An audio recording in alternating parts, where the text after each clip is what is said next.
Este é o Clube da Não Cultura. Aqui a gente conversa sobre literatura e cinema. Televisão e música também são pauta. Se você quer ficar bem informado sobre tudo isso, siga a gente nas redes. Somos @Clube da Não Cultura e todos os nossos links estão na descrição do episódio. Aproveite! Olá, pessoas! Oi, gente, cheguei! Tá começando mais um episódio do Clube da Não Cultura e hoje nós vamos falar sobre ela, a maior da ficção científica, Octavia Butler. Vamos lá, vamos começar falando um pouquinho então sobre ela em si, né, pra gente saber quem foi essa mulher, por que os livros dela são tão importantes aí pra literatura. Camis?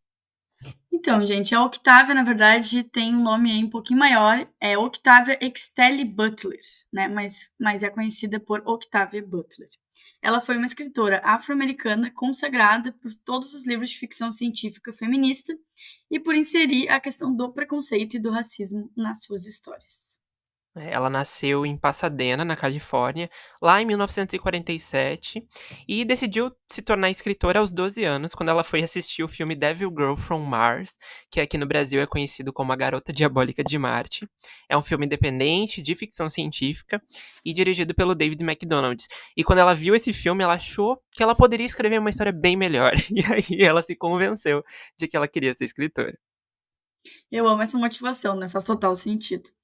Depois de vender algumas histórias, então, para antologias, ela adquiriu notoriedade a partir dos anos 80, ganhando os prêmios Nebula e Hugo.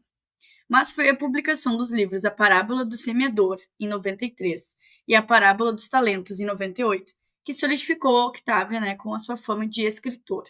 E em 2005, ela foi admitida no Hall Internacional da Fama de Escritores Negros. Isso, a parábola do semeador, né, e a parábola dos talentos, elas são, né, como você pode imaginar, uma duologia, né, e a sinopse da parábola do semeador, que é o primeiro livro, fala sobre uma crise ambiental e econômica que leva ali ao caos social os Estados Unidos, né? E aí ali diz o seguinte: em uma noite de fogo e morte, Lauren Olamina, que é a protagonista, a jovem filha de um pastor, perde tudo e se aventura por um Estados Unidos dominado pela violência e pelo terror.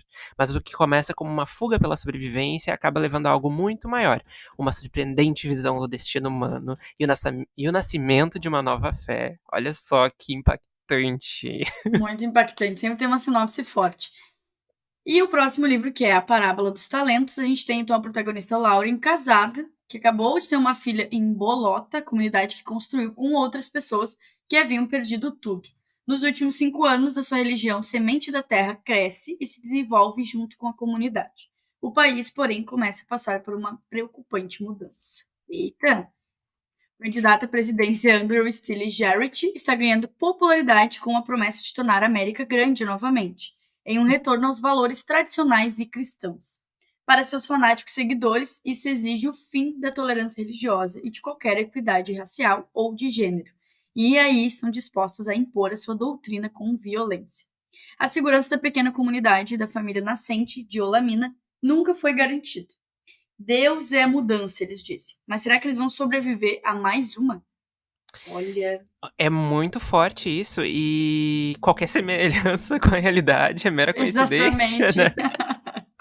Porque incrível como lá naquela época ela já tinha, né? Claro que não é uma época tão longe, mas se a gente pensar, são 40 anos que diferem, né? Dos anos 80 até aqui.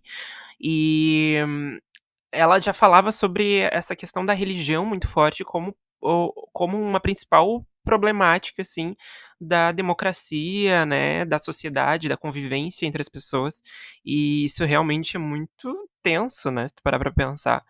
E eu li A Parábola do Semeador, que é o primeiro livro, fiquei bem ansioso pra ler o segundo, né, tá aí na minha meta de leitura desse ano. Hã, mas eu confesso que eu achei ele um pouquinho arrastado, assim, no início, o que não foi um problema, porque eu gosto desse tipo de leitura e tal, mas as coisas demoram a engrenar, assim. Mas isso também é muito bom, porque a gente tem um panorama, assim, do contexto da coisa, né, ali do que as pessoas estão passando, da trama, que faz a gente entender um pouco mais as atitudes da protagonista ali no decorrer do livro e das outras personagens e tal. Então é bem interessante pensar que ela foi visionária, né? E E, enfim, falando de um tema super complexo que é a religião ali. Mas voltando um pouquinho no tempo, a primeira publicação da Octavia não foi essas parábolas, foi Pattern Master, que aqui recebeu o nome de Semente Originária. E o livro ele foi lançado em 1976 e deu início aí ao legado da autora como uma grande dama da ficção científica. O livro, então, ele mostra que no fim do século XVII, dois imortais se encontram em uma floresta africana. Um deles é Aniwan, eu acho que é assim que fala, uma curandeira de 300 anos que consegue mudar de aparência e usa sua sabedoria secular para ajudar as pessoas à sua volta. O outro é Doro, um déspota cruel que dominou o poder de roubar outros corpos quando o seu está esgotado. Juntos, eles vão transformar o mundo. Então, o livro vai trazendo aí ao longo dos 3 séculos seguintes como Doro dá continuidade a um projeto de reprodução seletiva colossal, buscando criar uma genealogia dominante de seres sobre-humanos. Com a mão de ferro, ele tenta controlar, então, a Aniwan, difícil de falar, mas é isso aí. E a Aniamo, eu poder... acho. Como é que é? Aniamo? Aninho. Aniamo? Aninho. Sei Ah, é lá. difícil, é que tem um W ali, um Y, uma coisa bem confusa. Então, assim, ele tenta controlar a personagem e a poderosa linhagem de descendentes dela, ainda que a mulher se recuse a ser subjugada. O confronto de ideais entre eles se torna épico. E das aldeias do século XVII, na costa ocidental da África, até os Estados Unidos do século XIX, eles vão travar uma guerra secreta em que tudo é temporário, exceto os dois. Muito forte também, hein?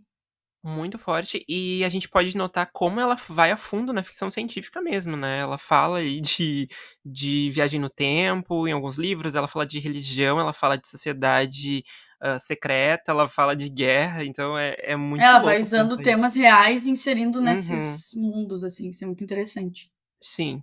E isso, na verdade, foi só o início de uma grande saga, né, que tem vários livros, e em 1977 ela lançou a continuação, que é Mind of My Mind, conhecido aqui no Brasil como Elos da Mente. E na continuação de Semente Originária, ela vai acrescentar um novo capítulo aí sobre a saga de poder, controle e o significado do ser humano. E vai contar a história da Mary, né, que é uma criança e o pai dela é imortal. Então, por milhares de anos, ele orquestrou um projeto de reprodução seletiva, né, buscando criar uma raça superior capaz de controlar os outros através do pensamento. Só uma pausa aqui na sinopse para lembrar que criar uma raça superior, né, e a Octavia Butler nasceu em 1947, então ela não chegou a pegar a Segunda Guerra Mundial, mas interessante que provavelmente ela cresceu com os reflexos da guerra, né, e que como ela colocou isso na história dela também. E voltando aqui para a sinopse, a maioria das tentativas, né, desse pai resultou em mudanças voláteis, mas a Mary, que é criada na periferia de Los Angeles nos anos 70, é o mais próximo que ele chegou da perfeição, né? Ele criou ela. E caso ele não tenha cuidado e vigie adequadamente, esse grande experimento, que é a Mary, vai ser o último dele. E aí, à medida que a Mary atinge a maioridade, ela começa a se conscientizar dos poderes psíquicos que ela tem e da a habilidade única também de se conectar e atrair outros telepatas, outras pessoas com o mesmo poder. E quando os planos do pai dela vêm à tona, e ela também se recusa a concordar, eles vão entrar numa guerra psíquica, né? E aí a grande pergunta desse livro é: terá ela o poder de dar fim ao experimento nefasto que assola tantos povos há mais de 4.000 anos e estabelecer um novo curso para a humanidade? Polêmico aí, né?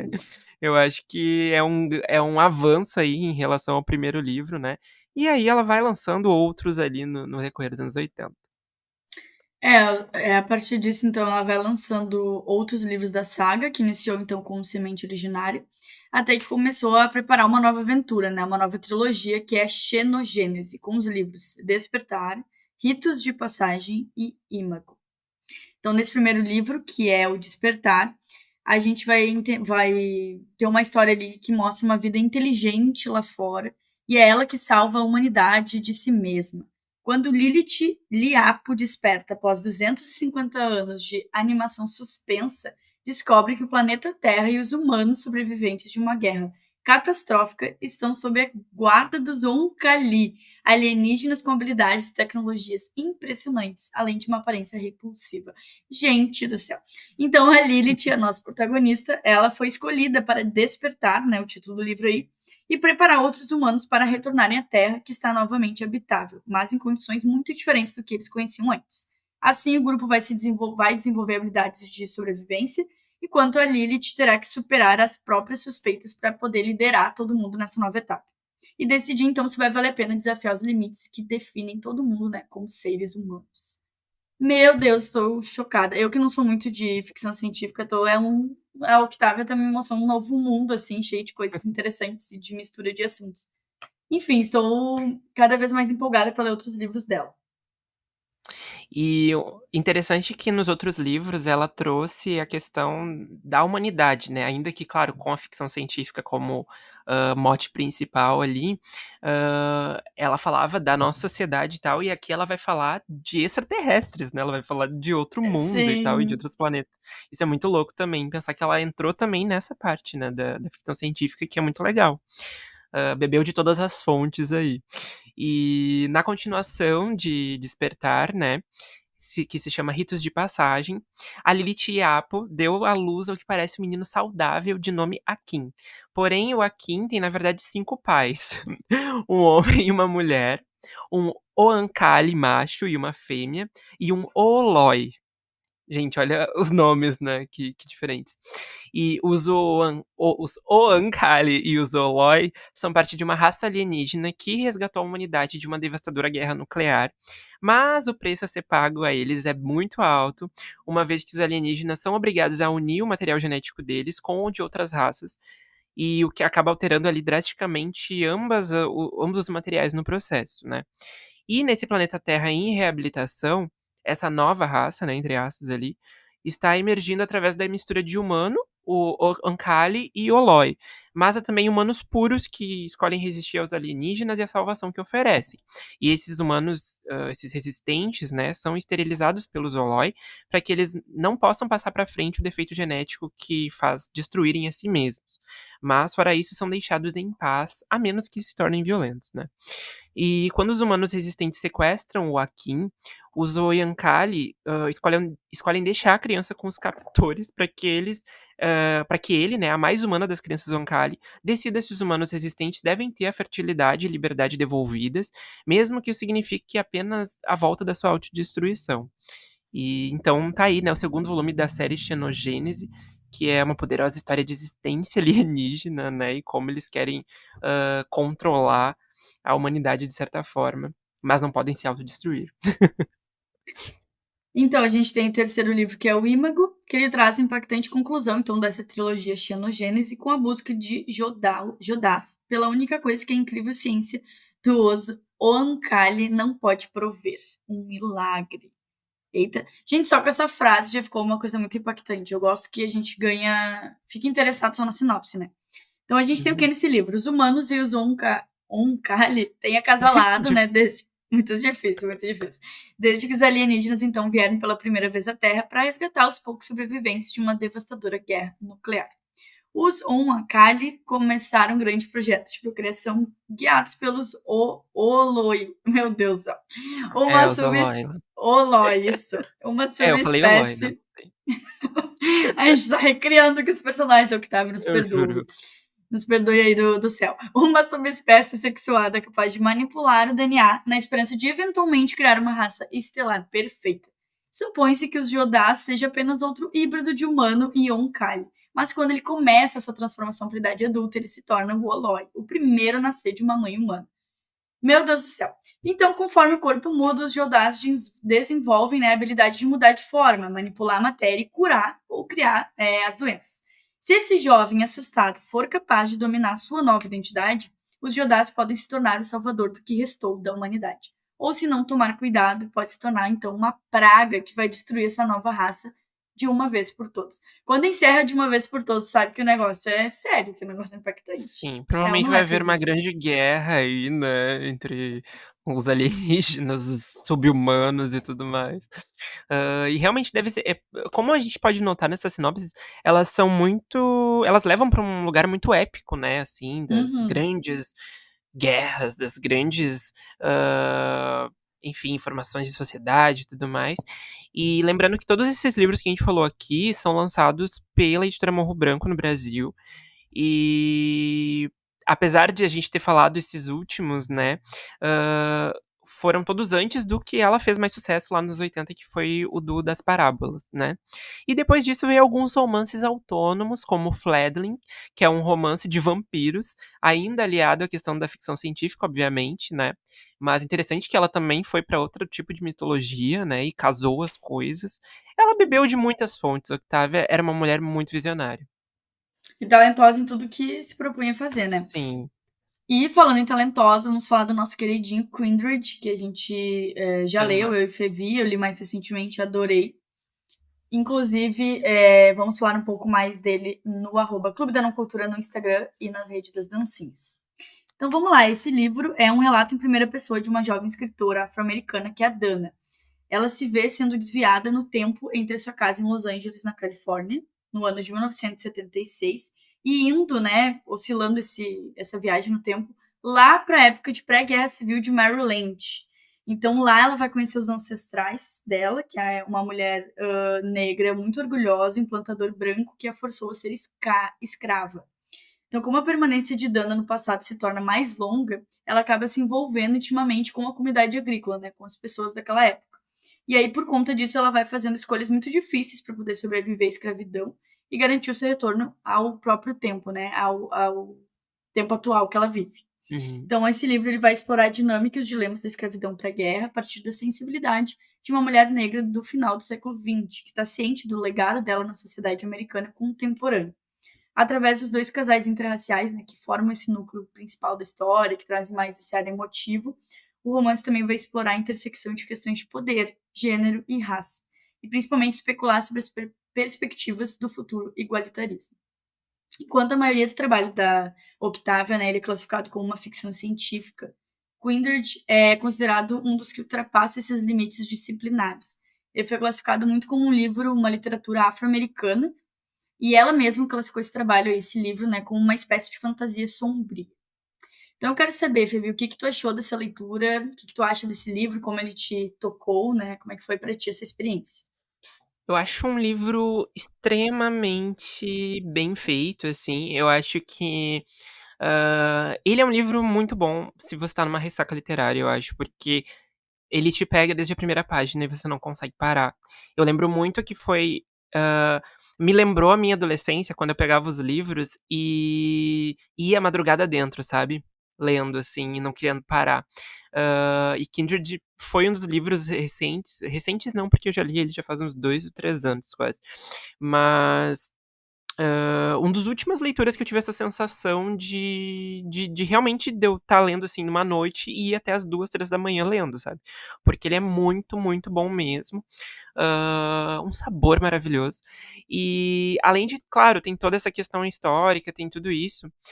Eu acho que ele é um livro também muito de momento, vou dizer assim, porque quando eu li ele, ele era tipo assim: "Nossa, 5 estrelas, favorito, não sei o quê". Só que quando eu retorno para os meus pensamentos pra ele, eu acho algumas coisas meio corridas ali na amarração da história, sabe. E aí talvez eu não ele não seja um 5 estrelas pra mim hoje.